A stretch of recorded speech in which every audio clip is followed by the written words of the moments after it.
Today I'm doing a book review of Clockwork Prince by Cassandra Clare.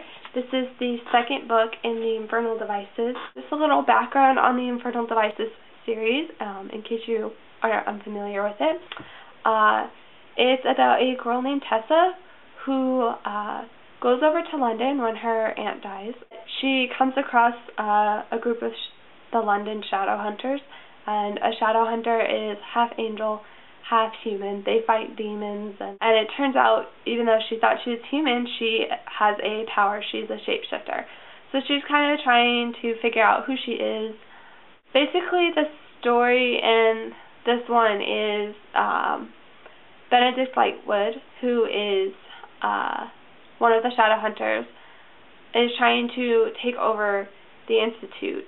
The London Shadow Hunter Institute is run by this woman named Charlotte and her husband Henry, though he kind of really doesn't run it because he's like a crazy inventor sort of. So she basically runs it. And so this guy Benedict Lightwood, the Shadow Hunter, Benedict Lightwood, doesn't like that. He doesn't think that as a woman she's fit to run the Institute. So he tries to take it over from her. And she is given an ultimatum, kind of. She has 2 weeks to find Mortmain, who is the bad guy, basically, or the Institute is being handed over to the evil Mr. Lightwood. I really liked this book. I actually liked it better than Clockwork Prince. This is Clockwork Prince. I liked it better than Clockwork Angel.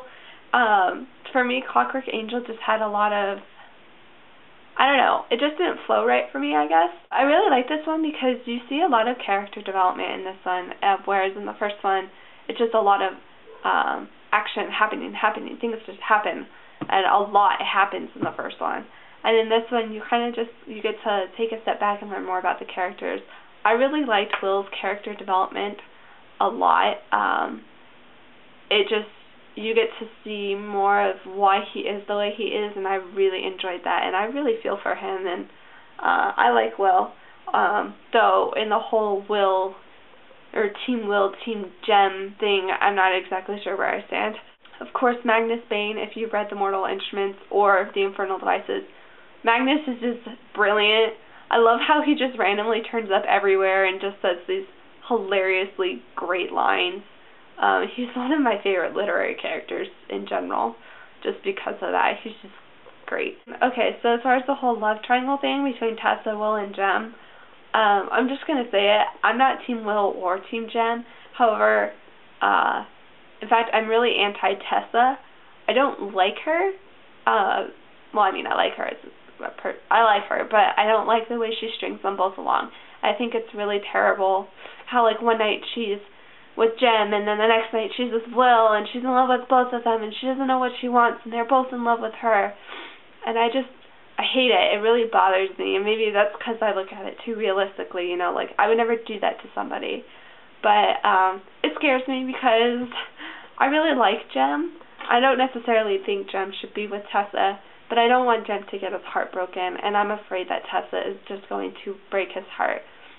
The last part of what I said got cut off somehow on my camera. I don't really know where it went, and I want to get this video up before it's midnight. It's not that close to midnight yet, but, I have to finish editing, and, yeah. Anyway, so, I don't even remember what I was saying. I was just watching it, too. So, if you've read The Infernal Devices, and particularly Clockwork Prince, let me know in the comments. I'd love to know what you thought about it. Or if you've read The Mortal Instruments, because that series is kind of related. It deals with shadow hunters just in the present day as opposed to Victorian London. So if you read those, let me know. If not, then because it is New Year's Eve, here it is 7:05 as I am filming this right now and going to edit it very soon. So we still have a few more hours till midnight. Anyway, Happy New Year's, first of all. Second of all, if you have a New Year's resolution, let me know what it is below. So far, my only one is to read 50 books in the year of 2012, because I keep a book diary, sort of, of what books and how many books I read each year. I just started a couple years ago. And in 2010, I read like 63 books. And then in 2011, I read 42. So like it's 20 books less, which is pretty bad for me. So my goal is to kind of get to 50 by the end of 2012. So far, that's my only real resolution. I'm really bad at them. Most people are, and most people don't stick to them anyway. But if you have one and you want to stick to it, let me know. I will see you in 2012.